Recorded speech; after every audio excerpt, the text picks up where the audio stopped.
Okay.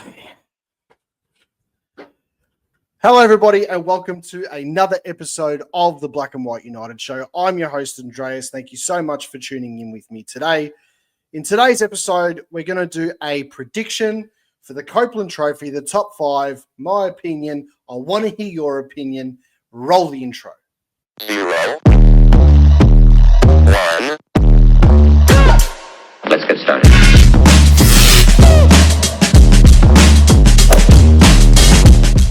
Today's episode is brought to you by the Hopper Bros Barbecue. For all your tips and tricks and everything barbecue, make sure you give them a follow on Instagram. And Dragon Pressure Washing for the finest and pristine pressure washing job for your family home. Get in contact with Black and White United. We'll pass you on to Daniel. 10% off your first quote. Can't guarantee if it's a good job if you're a Carlton supporter. All right, so this prediction video of the top five for the best and fairest on Friday night, the Copeland Trophy, Collingwood's Night of Nights. It's going to be, look, I think the top five is fairly predictable, in my opinion.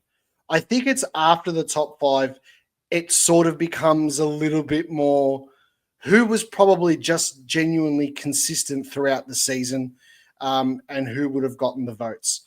Now, my opinions are completely different to everybody else's, but I'm going to throw it at you guys. I want to hear what you guys have to think. We might not do a review video of the Copeland.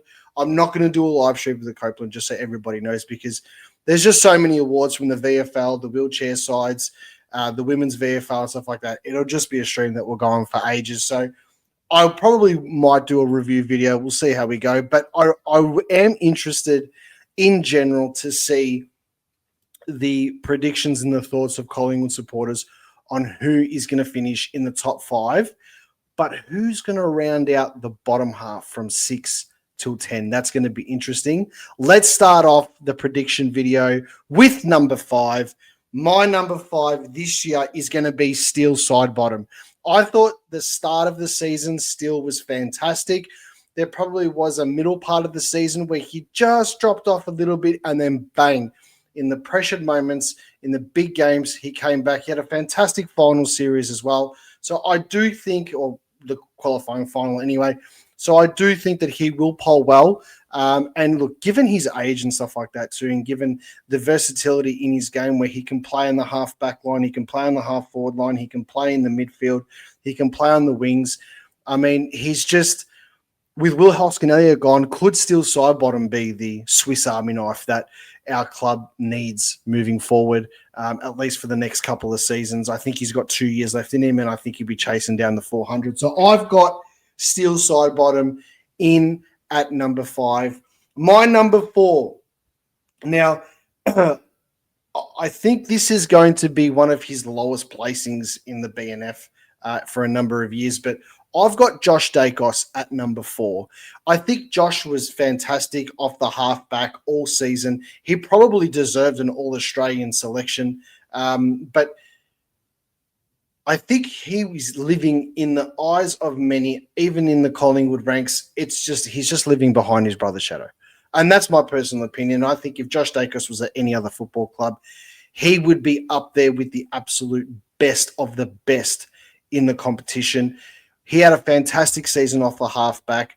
I do think his game hindered Dan Houston's game a little bit in regards to Dan Houston wanting to play his type of role. So I think we're going to see that next year. Moving forward, I think we're going to see that he will play on the wings or in the middle or potentially a half forward, especially if we're trying to get another defender into the side. But we'll keep that for part 3 of the season review, which is going to drop early next week. So if you haven't already, quick shout out to Nate Talks Pies and Mick Sacker from the Magpie Army Chronicles. If you haven't already, the first 2 parts are out on YouTube. Make sure you give them a watch after this video, as part 3 is dropping next week. That's going to be phenomenal, and we'll be able to obviously do a little review then as well of the Copeland Trophy. But Josh Dacos at number 4 could be higher, but I just think the way that others perform throughout the season, that's probably where about he sits in this one. Number 3, I've got Jamie Elliott. His start to the season was fantastic. I'm going to put this out there for Collingwood fans to have a think about. When Dan McStay went out in the mid part of the season with the PCL, I think he was gone 6 to 8 weeks because of the buys in the middle and whatnot. Jamie Elliott peaked. He tapered off a little bit in the hard times throughout the season. When McStay got dropped, or when McStay was lacking a bit of form, Elliott picked up again. Too much of a coincidence for me. Call me conspiracy theorist, whatever you want. I'm just stating, I'm calling it as I see it. 60 goals.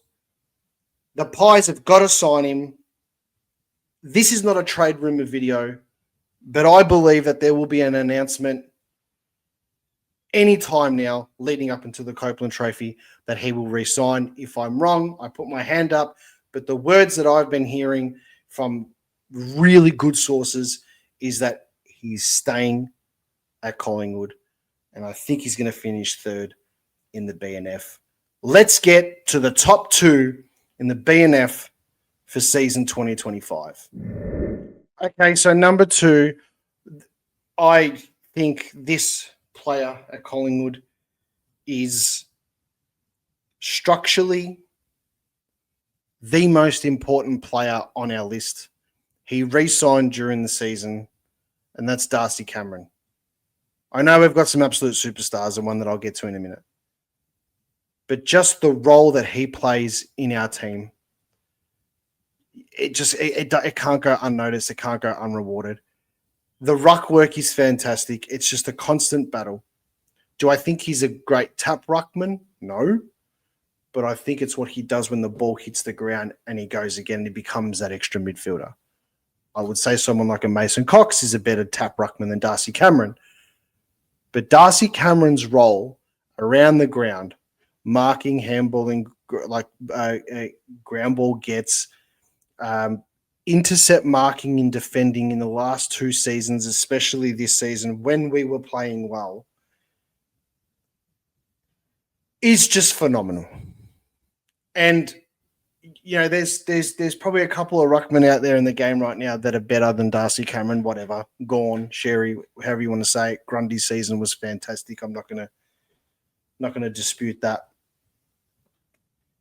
But what he does for us should never, ever be taken for granted. Ruckmen are hard to get, but he's just... I think, personally, he's the best ruckman that I've seen at Collingwood. So I've got Darcy Cameron finishing up runner-up in the best and fairest for season 2025, which, no surprise, welcome to the Nick Dacos Trophy. Nick Dacos will win Collingwood's best and fairest this year. He obviously, again, runner-up in the Brownlow medal, and take nothing away from Matt Rowell. What a fantastic season. What an absolute gun player. And there is a reason why Collingwood were after Matty Rowell so heavily, and they tried their hardest to get him, right? He committed to Gold Coast. Fantastic.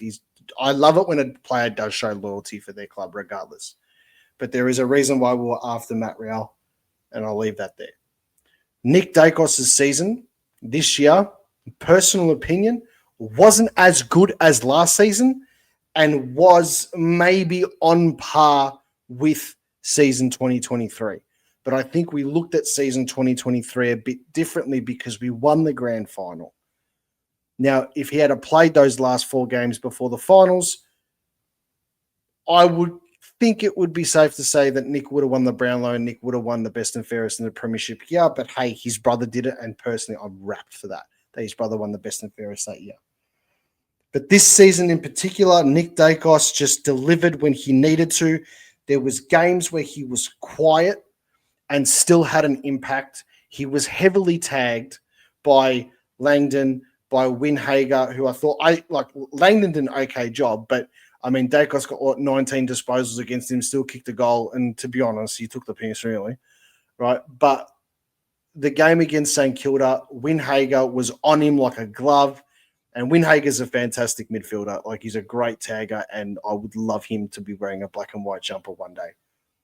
But Nick Dacos brushed him off, kicked an absolute ripper against St Kilda at Marvel Stadium.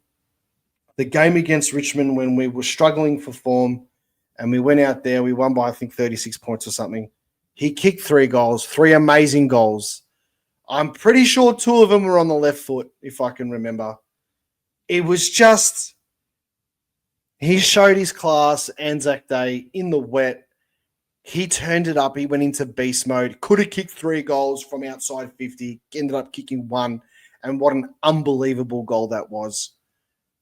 I mean, the qualifying final, that kick to Lockie Schultz on his left under pressure in front of the interchange bench. He had absolutely no right to hit Lockie Schultz on the chest then. And he did. I can go through highlights of him all season. But he personifies the Collingwood culture. He will be the captain of the football club within the next 24 months, I would assume. I would think that he would take the reins. When he was playing as captain this year, geez, he was good. When Darcy Moore went out with the vertigo issue and injuries and whatever, geez, you know, even Brozzy as well. But Dacos stood up and he wore that captaincy badge and he thrived in it. And he will win another best and fairest at Collingwood. And there'll be more to come. There'll be more to come. And, you know, it just shows when you've got Darcy Cameron, Jamie Elliott, Josh Dacos still side bottom, rounding up, in my opinion, the top 5. And these guys had amazing seasons. It just shows the daylight gap between them and someone like Nick Dacos. Let's get to who I think will round out sort of the bottom half of the top 10. Okay, so let's be real. If Jordan De Goey had played the whole season, I think he would be close to finishing in the top 5. I don't have Jordan De Goey in my top 10. I don't think he played enough games to warrant getting in there. I'm just going to say I think Bo McCreery's stiff, in my opinion. I don't think he'll make the top 10. I think he'll finish just outside. The 5 other players who I think will round out the top 10 in no particular order is Isaac Quainer. I think he'll come close to finishing in the top 5 also. His intercept work, his leadership this year was just, he was back to 2023 form. It was amazing. I think Scott Pendlebury just consistently, almost every single week he was playing. He missed a couple of games here and there, was sub here and there, but he just turned it up and he was the orchestrator. He was the conductor. We need to, as a club, find the right solution to him leaving after the end of next year. We need to find the replacement, not the Scott Pendlebury replacement, the football skill wise. I'm talking the leadership, the brains in the middle. We need somebody there to take that ownership and grab it, because it can't all be on Nick. I don't know, maybe this is a personal challenge. Josh Dacos, Dan Houston, go. Jack Crisp, go. This is your opportunity now to shine. Lockie Schultz, if he didn't miss those games, would be in the top 10. He's in the top 5. His pressure this season, not just in the forward, in defense, in the midfield, his tackling. I think even for someone who missed the amount of games he did, he will still finish in the top 10. Hamstrings, concussions, phenomenal. I mean, if you want someone that just continuously shows what it means to wear the black and white jumper, Lockie Schultz is your stereotypical personification of Collingwood. Jack Crisp, nothing too over the top this season, but just consistent. If he was just consistently average or just consistently there, plus he played every game too again. So I think he will, continue his good form in best and fairest places and stuff like that, and he'll probably round out the top 10. The other one I've got, I was tossing up between Bo McCreery and Darcy Moore, but I do think Darcy Moore's good games this season were good. Darcy Moore's good games this season were elite, and I think they get him almost maximum votes in the games that he played well. So I've got him finishing out the top 10. That's been my prediction video. 5 still side bottom, 4 Josh Dacos, 3 Jamie Elliott, 2 Darcy Cameron, and the winner of the Copeland Trophy, my prediction for 2025 is Nick Dacos. I would love to hear everybody's opinion, so make sure you drop a comment. Make sure you tell me what you think. Call it as you see it. And as always, go the Pies.